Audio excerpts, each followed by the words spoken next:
1979년 10월 26일 김재규가 쏜 총탄에 박정희가 사망한 후 혼란스러운 전국을 틈타 12.12 쿠데타로 전두환이 정권을 장악했습니다. 18년간의 독재를 거치며 또다시 군사 독재 정권이 들어서는 것에 대해 국민들은 크게 반발했습니다. 게다가 5.18 광주 민주화운동을 거치며 시민들에 대해 총칼을 겨누고 정권을 잡은 전두환 정권은 그 정통성과 정당성이 굉장히 떨어질 수밖에 없었습니다. 광주를 무력으로 진압한 이후에도 사회 전반에서는 민주화에 대한 요구와 전두환 정권의 퇴진, 광주에 대한 진실을 묻는 목소리가 이어졌습니다. 시간이 흘러 1987년, 드디어 99.9도이던 물이 100도로 범국민적 분노가 펄펄 끓어넘치는 시기가 찾아옵니다. 역사 속 오늘, 1987년 6월 민주항쟁입니다.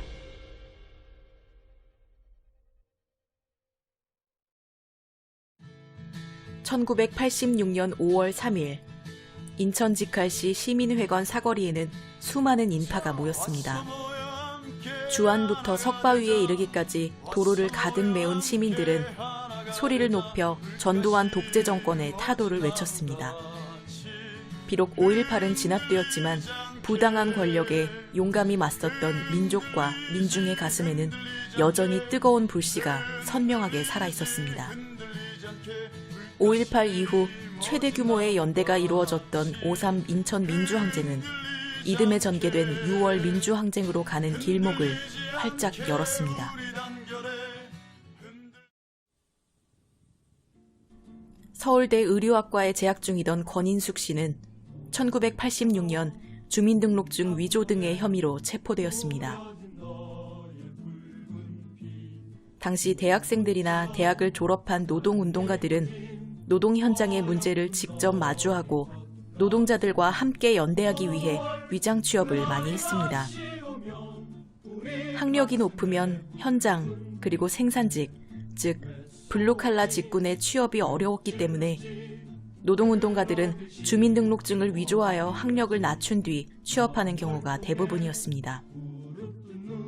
독재 정권은 노동자들이 똑똑해지는 것을 반기지 않았고, 그래서 위장 취업자들을 색출하여 해고하거나 사무직으로 전환시키거나 불순 세력으로 규정하여 탄압하였습니다. 공문서 위조 혐의로 체포된 권인숙 씨는 부천서에 근무했던 문기동 경장에게 2차례나 성고문을 당했습니다.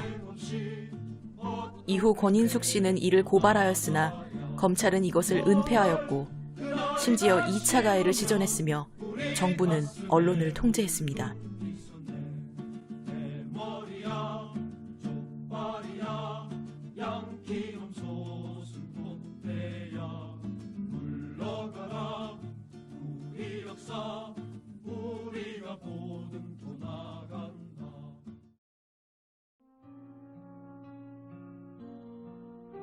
(1987년 1월) 서울대 재학 중이던 박종철 군이 치안본부 대공수사단에 연행돼 서울 남영동 대공분실에서 조사를 받던 중 사망하는 사건이 발생합니다.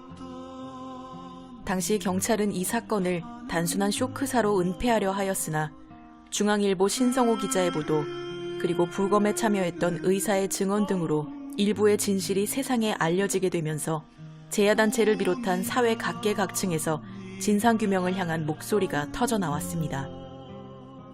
그리고 마침내 1987년 5월 18일 천주교 정의구현 전국사재단의 성명을 통해 박종철 군 고문치사 사건이 조직적으로 은폐, 축소, 조작되었다는 사실이 폭로되었고, 4.13 호원 조치에 대한 반발과 더불어 6월 민주항쟁으로 가는 기폭제가 되었습니다. 박종철 군에 대한 이야기는 영화 1987에 자세히 소개되어 있기도 합니다.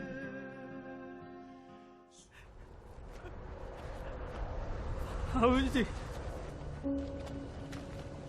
화목하고 있는데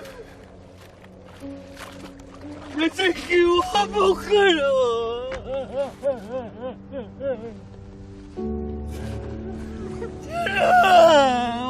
못 가고 있어.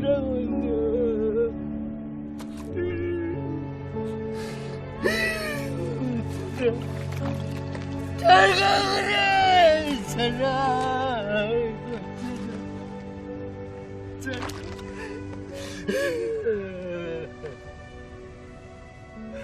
아버지는 아무 할 말이 없지, 사랑.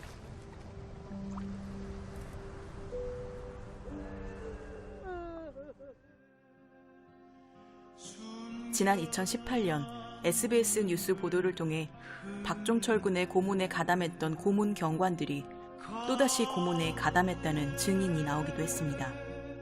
박종철 열사 고문치사 후 불과 한 달 10하루가 되던 날 밤 서강대 4학년생 김기식 씨가 경찰에 연행됐습니다. 불법 시위 혐의로 쫓기던 김 씨는 서울 장안동의 시경 대공분실로 끌려갔고 그곳에서 고문을 당했다고 말합니다. 나만 그런 것이 아닌데 왜 나만 가지고 그러냐고 묻는 그들에게 일말의 반성과 최소한의 양심이 있는지 되묻고 싶습니다. 이제 본인은 임기 중 개헌이 불가능하다고 판단하고 현행 헌법에 따라 내년 2월 25일 본인의 임기 만료와 더불어 부임자에게 정부를 이양할 것을 천명하는 바입니다.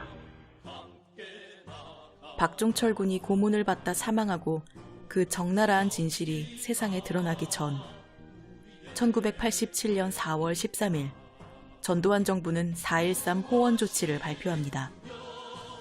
이 호헌이라는 말에 쓰이는 호는 보호하다, 수호하다 등에 쓰이는 글자입니다. 헌법을 수호한다. 단순히 단어만 들으면 긍정적으로 들릴지 모르겠으나 당시 전두환 정권에서 보호하려던 헌법은 대통령을 국민의 손이 아닌 대통령 선거인단의 손으로 뽑는 간선제를 중추로 하는 헌법이었습니다. 우리는 전두환을 체육관 대통령으로 부르기도 하는데요. 대통령 선거인단이 장충체육관에 모여 투표를 진행했기 때문에 붙은 이름입니다. 대통령 선거인단은 사실상 현 권력의 측근 세력으로 채워질 수밖에 없었고 이는 곧 독재 정권의 무한한 연장을 이야기합니다. 영화 1987을 비롯해 많은 근현대사의 영상들에서 호헌철폐, 독재타도라는 문구를 외쳤던 이유입니다. 4.13 호헌 조치는 전국에서 일어난 민주화의 열기, 젊은 학생이 고문을 받다 사망한 것에 대해 분노하고 있는 국민들의 목소리를 정면으로 묵살한 조치였습니다. 호헌 조치 발표 이후 민주화 투쟁의 열기는 점점 고조되었습니다. 5월 18일 박종철 군 고문치사 사건에 대한 추가 폭로가 있었고 이어 6월 9일에는 연세대에 재학 중이던 이한열 군이 시위 과정에서 최루탄 파편이 머리에 박혀 사망하면서 전국에서 산발적으로 전개되던 각계각층의 투쟁 세력이 총결집하는 계기가 되었으며 민주헌법쟁취 국민운동본부의 결성, 그리고 마침내 6월 민주항쟁 혹은 60 민주항쟁으로 이어집니다.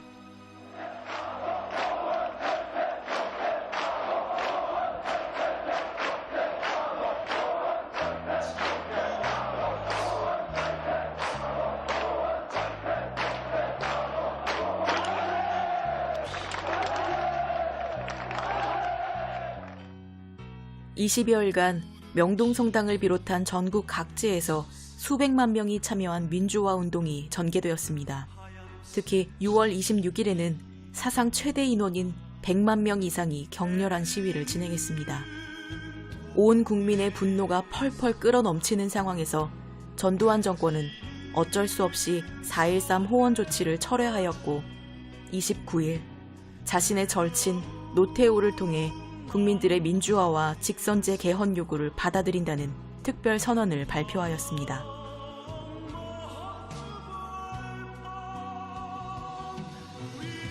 (4.19부터) 60 항쟁까지 우리는 수많은 희생을 치르며 독재 정권으로부터 이 땅의 민주주의를 지켰습니다. 우리가 역사를 배우며 몇 명의 인물들을 마주하게 됩니다. 그러나 보이지 않는 곳에서 이 땅의 자유와 조국의 진정한 해방을 위해 쓰러져간 많은 열사들이 있습니다. 사회적으로 부각을 받은 인물 외에도 너무나 많은 사람의 피와 땀과 눈물로 일궈낸 투쟁의 역사임을 잊지 않았으면 좋겠습니다.